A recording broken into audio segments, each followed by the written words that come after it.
It's the great American art form. We're going to talk jazz.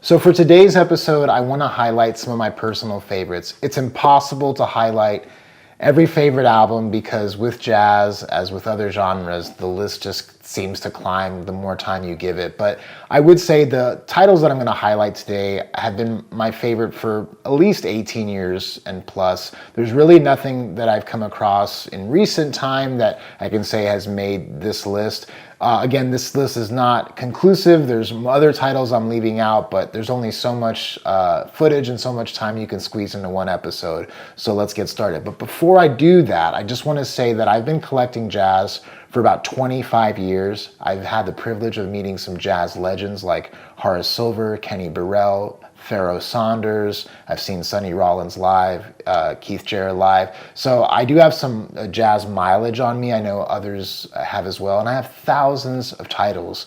I really do think this music enriches the human experience and ultimately makes you a better human being because it does things and it satisfies things that just other things fall short in. So that being said, let's get into the titles. Okay. So not in any particular order, but I will say that Horace Silver, The Further Explorations by Horace Silver, this was recently reissued on the Tone Poet. This is a great album. I mean, it is so rhythmic. It's so melodic. The solos are wonderful. I believe Art Farmer and Clifford Jordan are on a trumpet and sax. It is just a phenomenal album, and what's really cool about it is you can hear the genius of how he started formulating compositions and kind of moving into where he was borrowing from like world rhythms in this. So it's a fantastic album, super enjoyable. Highly recommend this album to you. Again, this is not an original recording or pressing. As you can see, these were reissued in about the 80s, but Lester Young with the Oscar Peterson Trio, this is just a fantastic album. It really showcases Lester Young's ability, just his melodic genius. Oscar Peterson, Ray Brown, they're in the rhythm section. They're doing a tremendous job. But when you hear his rendition of On the Sunny Side of the Street, you can sing every note. That is really hard to accomplish, to build a solo spontaneously where it can be sung by the human voice. It is a tremendous album. It is a gemstone and not so celebrated. So definitely reach out and grab Oscar Peterson, Lester Young with the Oscar Peterson Trio.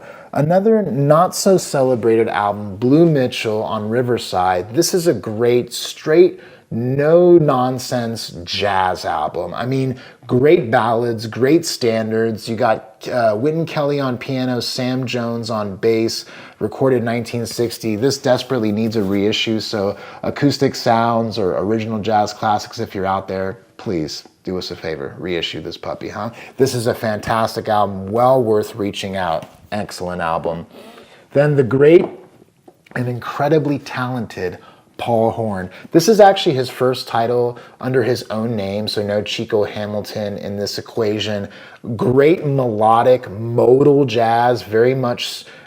This was released shortly after A Kind of Blue. You can hear him. He is just a genius in composition. His ability to play almost any reed, clarinet, sax, he can play the flute. I mean, this guy is just tremendous. And a very young Billy Higgins is on the drums here. A tremendous album, definitely worth having. Something Blue, Paul Horn, doing his thing. Gerry Mulligan Quartet. I mean, this is a fantastic album. A young Chet Baker on here, Pacific jazz album. This is actually an original recording, pretty beat up. What's a little cool note about this, I found this for 99 cents in the 99-cent bin on my 30th birthday, so that was kind of cool. And the reason I know that is because I have the little tag on the back, but that was a fun find. It sounds great. It's scratched, but it sounds amazing. They really knew how to press records back in the 1950s. Definitely worth seeking out if you can get yourself on a good, it's probably expensive, but if you can get yourself a good copy of that. Another great West Coaster, Harold Land. This is Eastward Ho. He's going to New York. He's got Kenny Dorham on trumpet. Fantastic album. This album is full of everything that you want out of great jazz. Melodic, bluesy, soulful, everything you want just from a great tenor saxophone player and a fantastic rhythm section and great trumpeter. So Harold Land, Eastward Ho, check it out, grab it, get it, be happy, all that stuff. Wherever the Five Winds Blow, Shorty Rogers, man, you got my man here, Jimmy Giuffre. I have a very strong affinity for when Jimmy Giuffre was doing his straight ahead before he went into his avant-garde days, but even that's interesting. But this is just a tremendous album. Look at that, dig that cover. In the Santa Monica Mountains, we're ready to play. Look at that thing. That's just, ooh, that's all I gotta say about that. Just get it. I mean, there it is. Bill Evans Trio, Explorations, less celebrated. Everyone talks about Portrait, Live at the Village Vanguard.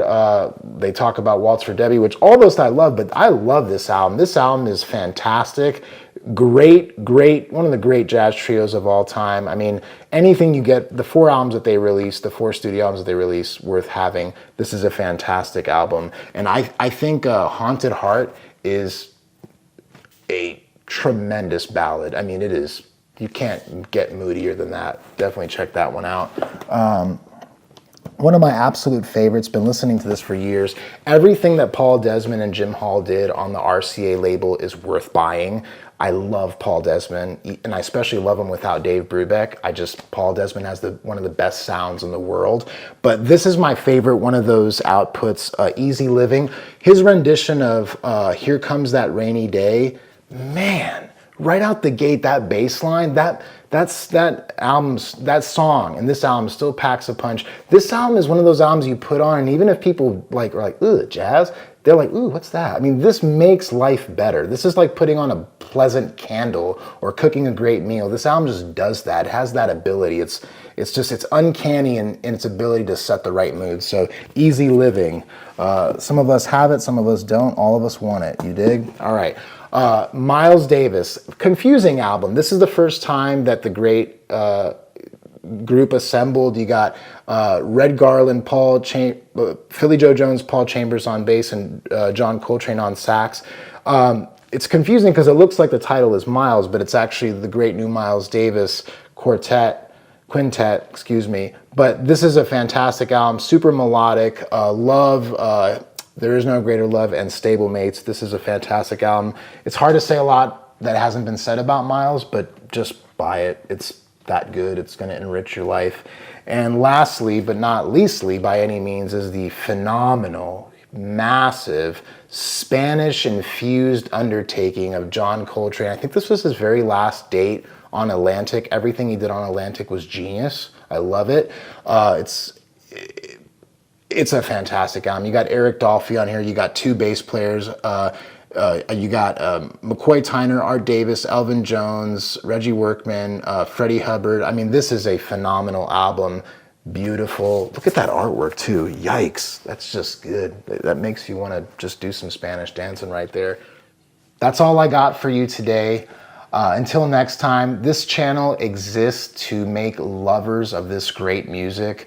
I encourage everyone to build a musical library, whatever the genre you may be in. If it's jazz, if it's classical, if it's folk, pop, whatever you want. But this channel will be highlighting just the brilliance of jazz and classical primarily. There'll be other things. But until next time, keep bopping, and please like and subscribe. We welcome all people here on The Continuous Spin.